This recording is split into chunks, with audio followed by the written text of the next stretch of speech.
crying? You're crying! Coming off from the epicness that was the last episode to this one, which is a total tone shift. I never knew solo leveling could let me feel so broken, but yet happy at the same time. And I'm sure you felt the same way too, but let's get down to the meat of the matter. You're here for all the skipped content. From all the new gear that Jinwoo got from his boss drop, to him being spotted on his wyvern Kaisel, to even the full conversation between President Go and the nation level hunter Andre Thomas, all of which would set a new tone for this episode, so strap in and let's get to it. I don't know why, but for some reason it's incredibly hard for me to start this particular video without first mentioning how I truly appreciate all the love that these videos have been gotten over the past few months. I know it's not like a million views or anything, but just getting one view is huge for someone like me. I never thought that I could be making content on YouTube for others to even watch or enjoy. I've always been super critical of the way I speak and even how I articulate myself. And over the past few years of making YouTube content, I really felt that my confidence has increased exponentially. Not to mention, it really helps with my depression. Look, I'm a small channel and I don't make any money from these videos. On top of that, I have a life outside of YouTube. So it's really hard to find the time to sit and make these videos. So you know that when I do, it's definitely out of the fact that I really love to make content. So to each and every one of you that's watched my videos, subscribed and liked, engaged with the video even for just 5 seconds, I can't say thank you enough. So thank you very much. Now, let's move on. Now with the defeat of Baran and Jinwoo hitting level 97, his only focus would be to craft the medicine for his mother. He felt anxious with a touch of excitement, so much so that he skipped over most of the equipment that he had gotten, and he nearly even completely missed the felled wyvern if not for iron. So I think it's fair for us to go through those items one by one. The first 3 items that he got are the Demon Monarch's sword, daggers, and ring. They all would grant him an additional power buff, with the exception of the ring, which grants him agility and intelligence. But the ring also comes as a part of a set, and that's where the power comes from. The 2 other items he had already gotten from the lower dungeon bosses. The sword grants him a sick debuff of Lightning Storm, equivalent to the Demon Monarch's attack that paralyzes, and the daggers are more of Jinwoo's style, and it grants him an equivalent attack, meaning together they double his own attack power. And then the most important item, Purified Blood of the Demon Monarch, which would need to be purified by 2 other items in Jinwoo's storage, funny enough. So without wasting a second, he actually would, only to find out that the success and quality of the elixir would be based on the user's own intelligence level. Luckily for him, over the last 40-50 levels, he's been investing more points into that, but he still feels that he should have invested more, you know? All the while Kaisel is in the background trying to get his attention. In the manhwa, it would seem like she actually sees what he's doing due to her comments on the crafting mechanics. But naturally, he would ignore her. He would leap out in a small celebration after crafting, kind of shocking Kaisel, but this reaction was subdued in the anime because of course it would be. Something very important to take note of is that there are 6 elixirs and only 1 of his items in his inventory had vanished, meaning that he could definitely craft this again if he could get more of the item that went missing. At any rate, Jinwoo's mind would be focused on trying to get to the hospital as quickly as possible to use the elixir right away, and this is where Iron would bring him the carcass of the felled wyvern. This is another way that Iron's trying to show that he's a very useful shadow, you know, trying to one-up Igris and whatnot. But this gesture would be greatly appreciated as Jinwoo was so deep in thought he totally forgot about it. Without wasting time, he would arise the felled dragon and name it Kaisel, but then his mind would go right back to trying to find the fastest way to get out of the demon castle, all the while still ignoring Kaisel, only to find out that he had actually a few more dropped items from his newly acquired mission. So he goes right back to it. He grabs a rune stone, and from this he masters a new skill. Personally, this seems like a get out of jail free card given by the story to get him where he needs to go instead of, you know, going back over all of that. But I don't know, I just don't like this particular part, but I guess the story has been just, you know, giving Jinwoo whatever he wants whenever he needs it, you know? At any rate, this new ability allows him to switch places with one of his shadows, and since he had one on patrol, it's the perfect time to switch places. So he bids farewell to Kaisel. Now I think it would be better for me to wait a bit longer before breaking down this ability, you know, tell you how much it costs and its limitations and stuff like that, as to avoid spoilers. But he summons Kaisel and then flies off to his mom. At the same time, we get the meeting where President Go and Woo are going over the intel from Japan, and I believe that it's this point that President Go decided to go forward with the plan, but of course with a little help from Japan. but at the same time, inviting them over for a sparring match to see what they're really made of. Now, the anime and the manhwa would differ a little bit going forward. In the anime, at the end of the meeting, President Go would ask if they've heard from Jinwoo. Of course, they haven't, as he's been in the dungeon. But in the manhwa, President Go and Beck would sense as Jinwoo returns. Although they didn't really know it's Jinwoo, they just sense powerful mana waves. This is where we transition over to the meeting between Beck and Byung-Gyu Min. He's an S-rank healer, and we saw him in the first episode. And their conversation will pretty much go the same way as they lament over the last Jeju Island raid and how they lost their friend.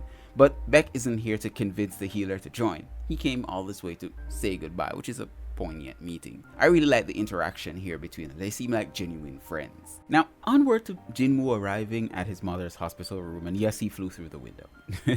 This scene would pretty much follow the same path as in the manhwa, but the anime had a little more tears. Until we get to these two doctors. You see, while the anime cut out much of their interaction to probably extend Jinwoo's scenes a little bit more, go figure, their dialogue will be much more extended in the manhwa. No one in the history of the terminal sleep illness had ever woken up, so it would be a shock to say the least. Both doctors would be speculating that she must be bedridden for 4 years, only to find out that she's perfectly healthy and she can walk. And they can really keep a healthy patient in the hospital, especially one who is the mother of a newly awakened Jinwoo who is an S-rank. So it wouldn't be in their best interest to go against him, so they release her. In the next scene, we get Jinha as she sees her mother. In this scene, in the manhwa, Jinwoo would be questioning if he came too far to really enjoy this moment, which is a scene that would be shown after they reunited when they came home. At any rate, the manhwa brings us to this scene right here that was omitted from the anime. One of Jinwoo finally checking his phone, only to see reports of him flying on Kaisel. He gets a call from the association instantly, and he thinks that it was because of this, and they call to scold him. But they actually don't, and they never saw anything like that. But instead, they invite him for a meeting. Now, the next scene is the one that I omitted from the last episode, so now would be a good time to go over that and add some comments. Andre Thomas is a nation level hunter who met with President Go, in which case the anime and manhwa would handle this slightly differently. In the anime, it's handled more like a flashback, and we pretty much get the explanation of what a nation level hunter is, while explaining that due to him being that powerful and a part of the American Hunters Association, of course he wouldn't be able to join, and it would be basically him meddling in another country's affairs. He would just be in the area and wanted to chat, warning them about some guy's dong. In the manhwa, we would have more of a detailed discussion with Andre meeting with President Go on a whim. And I keep hinting that he's not just here simply on a whim or simply because he was in the area. Something else was going on, but that's a little bit of a spoiler, so I'll leave that for when they do decide to cover it, which I think would be probably in next episode, but it will be a super quick scene. He warns President Go about some guy's dong and saying that he wasn't interested in the Jeju raid. However, he does reveal that in the back of his mind, he would have joined if they offered him something of equivalent value. What would that something be? I wonder. But he doesn't really voice his concerns. He is satisfied with their conversation, so once he's had his fill, he takes his leave. All the while, during their talk, President Go would be very critical of Andre's words and contemplating if he could actually take this guy on. He would also comment on this guy's size, as President Go isn't a small guy by any means, but he looks like a child compared to Andre. Look at this guy. He's incredibly massive and he screams America, if you know what I mean. I think the only thing that he'd probably need is a flag on his back and a couple guns. At any rate, we skip on over to Jinwoo meeting with President Go, where he shares the particulars about the Jeju raid and asks him for his assistance. Jinwoo would question if he really should, seeing that he's gotten his mom back, so he doesn't really have anything else to do, maybe just gain a little experience. But they are interrupted when Jinwoo senses some mana waves from nearby, in which case President Go would let him know that there are some S-ranks sparring up ahead, so if he wants to see, let's take a field trip. Jinwoo would come to find Beck taking on Dongwook Ma. He's an S-rank guildmaster for the Fame Guild, probably the number 4th guild in the country. Jinwoo questions why Beck isn't going all out, and this is where Choi pops up and lets him know that Beck turns into a real monster when he does. And he's painfully shy, so he doesn't want to really do that around people. And then this is where all the S-ranks of Japan would show up, and these guys look exactly what you would expect from S-ranks. Weirdos. And I think this would be a good place to stop. Now, the major reason why we we won't continue is because I believe that the next scene, based on how the episode is trending, it would be much easier for us to cover that in one video instead of stopping it short and going over the same details over and over within this video and the next video. So for now, let's stop it right here, and in the next video I'll break down the scene and exactly what happened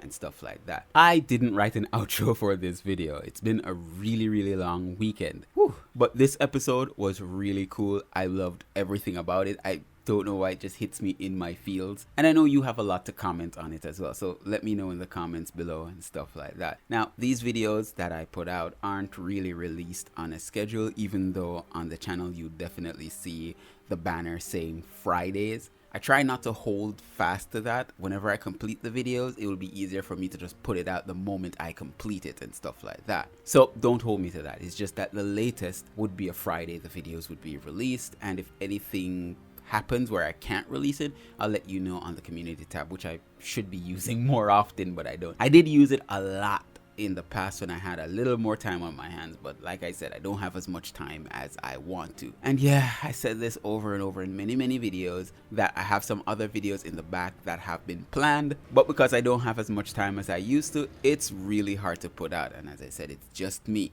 So give me some time and those videos would be out maybe even after solo leveling ends. I'll put out those videos because, you know, there wouldn't be any solo leveling week to week content, so I'll be able to work on those separately. But let's do all the YouTube stuff. Go ahead and like, share, subscribe, all that goodness. Watch the previous video. I'll leave a link to it in the description and the pinned comments below. And of course, I've been your host, Kyle. Thank you again for joining me, VE Nation. Peace out and stay safe out there. Bye.